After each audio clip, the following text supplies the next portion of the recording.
তুমি রাতের সে নীরবতা দেখেছো কি, শুনেছো কি রাত্রির কান্না। আর এক দশকের পর জোনাকির যে ঝিকমিকি আলো, সেই আলো থেকে আমরা বঞ্চিত হব। আমাদের শৈশবে এই জোনাকির টিমটিমে আলো বা ঝিকমিকে আলোতে আমাদের কল্পনা শক্তিকে আমরা বাড়িয়ে তুলতাম। রাতের বিছানায় শুয়ে যখন বারান্দার দিকে তাকাতাম, জোনাকিদের আলোর রোশনাই আমাদের মনে এক গভীর কল্পনার ছবি তুলে ধরত। কিন্তু দুঃখের বিষয়, এই জোনাকিরা আর এক দশকের পরেই এই পৃথিবী থেকে হারিয়ে যাবে বিজ্ঞানীরা এমনই অনুমান করেছেন। 2040 সালের মধ্যে জোনাকিরা নাকি তাদের এই জোনাকি গ্রাম ছেড়ে অন্য গ্রহের দিকে পাড়ি দেবে। ভাবতে পেরেছেন যে জোনাকি এই পৃথিবীতে মনুষ্য সৃষ্টির অনেক আগে থেকে পৃথিবীকে তার নিজস্ব আলো দিয়ে রোশনাইয়েতে ভরে দিয়েছিল, সেই জোনাকিরা নাকি আমাদের পৃথিবী ছাড়া হবে। বিজ্ঞানীরা বলছেন যে আমেরিকার 200 প্রজাতির জোনাকির মধ্যে আর মাত্র কয়েক প্রজাতির জোনাকি এখনো পর্যন্ত টিকে রয়েছে। আমাদের ভারতবর্ষে জোনাকি নিয়ে গবেষণা খুবই কম, খুবই নগণ্য।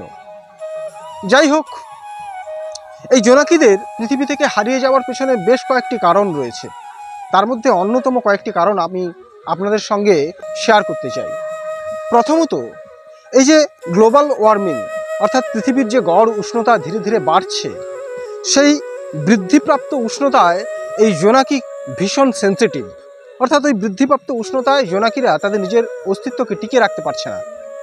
দ্বিতীয়ত, ব্যাপকভাবে কৃষিক্ষেত্র থেকে শুরু করে সামাজিক বনসৃজনের উপরে কীটনাশক ব্যবহার, বিশেষত হার্বিসাইড, ঘাস মারা ওষুধ, যার ফলে ঝোপঝাড় একেবারে পরিষ্কার হয়ে যাচ্ছে।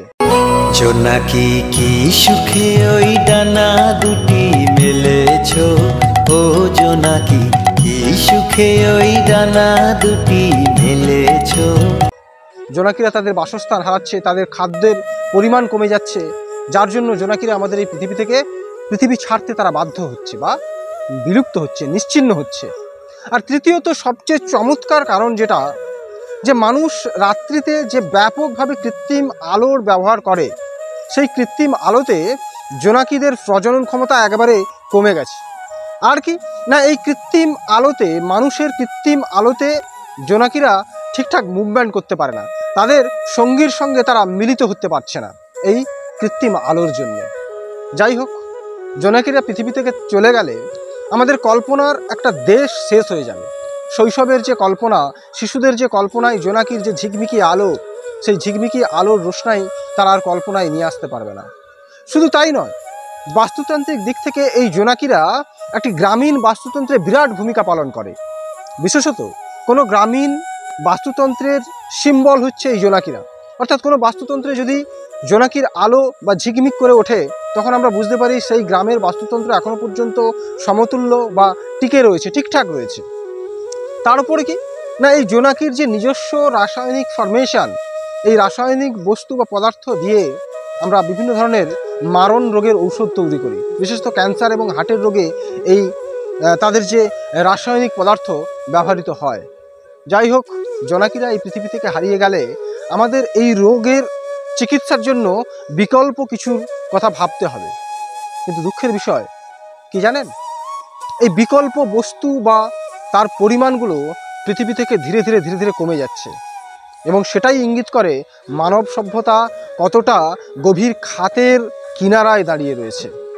যাই হোক, আমার পেছনে আমি রাত্রে একটি গ্রামের পরিবেশে এই ভিডিওটি করছি বা এই প্রতিবেদনটি করছি, কারণ আপনারা পিছনে দেখতে পারবেন যে কোনো জোনাকির আলো কিন্তু ঝিকমিক করেনি। আমার ক্যামেরা পার্সনের যে আলো, সেই আলোতে যদিও জোনাকির আলো দেখতে পাওয়া যাচ্ছে না, কিন্তু অন্ধকারময় জায়গায় ছোটবেলায় আমরা দাঁড়ালে চারিদিকে ঝিকমিক আলো আমরা দেখতে পেতাম। এখন আপনি একটিও জোনাকির আলো দেখতে পাবেন না। যাই হোক, এই প্রতিবেদন আপনাদের কাছে আমি তুলে ধরলাম, জোনাকির দুঃখের কথা, বেদনার কথা আপনাদের কাছে তুলে ধরলাম। যদি পারা যায়, এদের সংরক্ষণ করার বিভিন্ন পদ্ধতি রয়েছে, বিভিন্ন সিস্টেম রয়েছে, সেই সিস্টেমগুলো নিয়ে কোনো একদিন আবারও প্রতিবেদনে আপনাদের সঙ্গে আসব।